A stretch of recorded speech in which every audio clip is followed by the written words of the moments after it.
E sobre esse tema, a gente volta a conversar aqui com Hélio Caetano, ele que é especialista em geopolítica, que já conversou há pouco com a gente no programa, né, Hélio, sobre outro assunto, guerra na Ucrânia, que agora volta ao nosso programa para falar sobre esse acordo de cessar-fogo entre Israel e Hamas.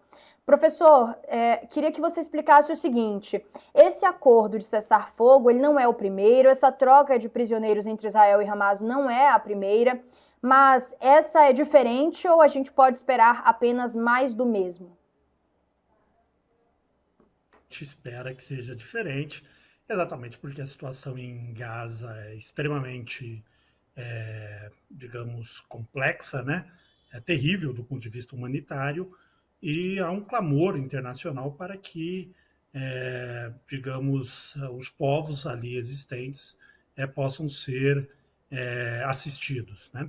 Então é um capítulo importante na resolução do conflito, né, em Gaza, e que essa participação efetiva norte-americana pode trazer um novo horizonte de negociação já tão esperado e aguardado pelos países do Oriente Médio, pela ONU, pelos países europeus e por parte considerável também da população israelense e, sobretudo, palestina. E, Hélio, e o que pode ter motivado, então, essa nova proposta, né, de cessar-fogo, depois de tanto tempo também? Vamos tentar recapitular um pouquinho sobre as outras propostas, o que tem de novidade agora dessa vez. Bom, a capacidade de negociação. O Hamas, já há bastante tempo, dadas as ofensivas israelenses, vem perdendo a capacidade de recompor as suas forças de defesa, né? Isso é próprio da fricção ali existente, né? Então, é um cálculo, né, político e, sobretudo, militar, né, que está sobre a mesa. Entendo dessa perspectiva.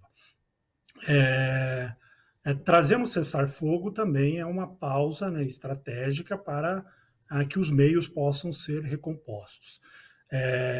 Dado o tamanho do isolamento da faixa de Gaza perante os demais países, é pouco provável que o Hamas tenha condições de se afirmar militarmente ou recompor a sua capacidade militar, o que abre efetivamente a possibilidade de uma negociação mais ampla para a resolução do conflito e eu diria, com outros atores palestinos, né, presentes, forças políticas presentes na Cisjordânia e em menor parte em Gaza.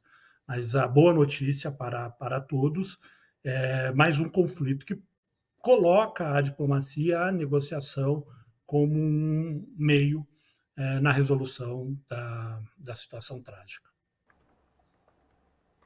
Agora, professor, o que falta de fato para um acordo de paz? Porque Israel, inclusive, buscou ofensivas, né, na semana passada. O Hamas está derrotado, apesar de não deixar de existir e não assumir oficialmente uma rendição, mas está derrotado. Militarmente, Israel é muito mais poderosa do que Gaza, do que o Hamas. Então, o que mais o governo de Benjamin Netanyahu busca para que esse acordo de paz chegue de fato a ser executado?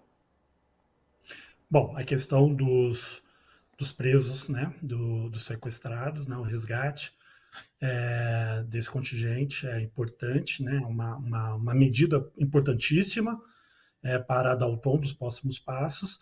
E pensando aqui em médio e longo prazo, o encontro de interlocutores capazes, né, de traduzirem as aspirações palestinas, em especial da população de Gaza, que não um grupo mais radicalizado como o Hamas, né? Como a guerra deixa feridas, gera ressentimentos, e a situação de Gaza, em especial de infraestrutura, de possibilidade de pensar um futuro diferente, ficou cada vez mais encurtado, abre espaço para grupos radicalizados. Então é como se fosse um ciclo vicioso.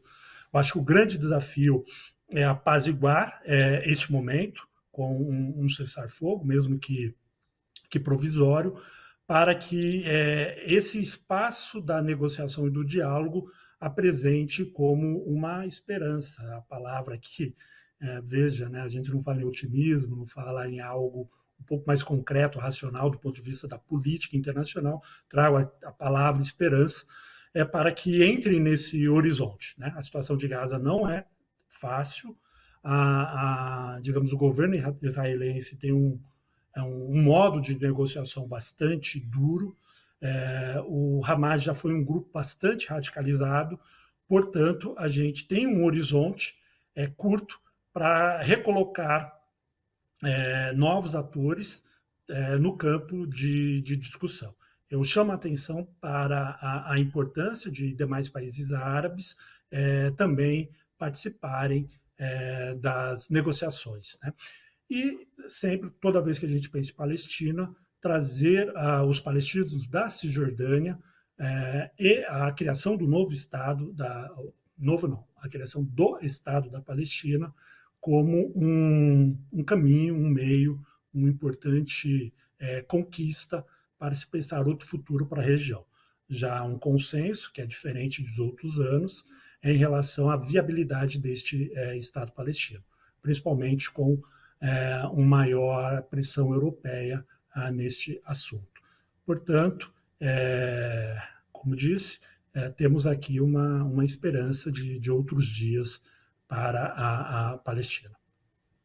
E, professor, como você bem disse sobre essa atuação de outros países árabes, qual seria, então, o peso de uma mediação, né? Então, o peso do Egito e do Catar também agora nesse acordo? Olha, o peso é grande, né? São interlocutores importantes dos Estados Unidos, né? Tem um trânsito na chamada comunidade árabe, tem relações crescentes com os países da Ásia, em especial a China, né? E são, digamos, países que também têm bom trânsito com a Rússia. Então, a gente identifica vários atores que, de certo modo, identificam a crise de Gaza ou a guerra, né, contra o Hamas como uma ofensiva militar que tem um grande impacto humanitário, né, uma tragédia humanitária ao que assistimos. Né. Entendemos, de certa forma, as razões israelenses do ponto de vista da contenção da força militar do Hamas, porém, os efeitos colaterais são extremamente elevados, o que cobra um custo amplo para o governo israelense e, de certa forma, para a sua sociedade, o que coloca a comunidade internacional, aí podemos utilizar esse termo, com uma expectativa e um consenso para um caminho de mediação.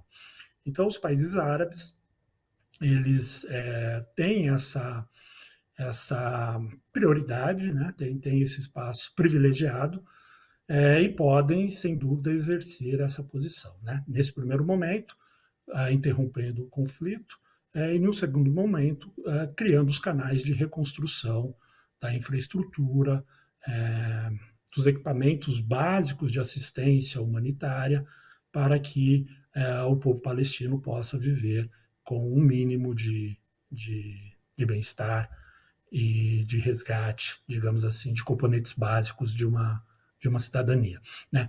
Então, a comunidade internacional será muito importante. A reconstrução de Gaza é uma das pré-condições para que o radicalismo político diminua, né, e possa o horizonte da negociação ser algo tácito na longa história do conflito Israel-Palestina. Hélio Caetano, professor, muito obrigada pela sua participação novamente de última hora, trazendo essa notícia quentinha do nosso SBT News. Obrigada por aceitar participar. Tinha falado de outro assunto com a gente, entrou novamente para a gente mostrar que aqui a nossa notícia não para, né? Sempre muito atualizado para todo mundo e com ótimos especialistas como o professor Hélio Caetano. Obrigada, um ótimo dia de trabalho. Muito obrigado.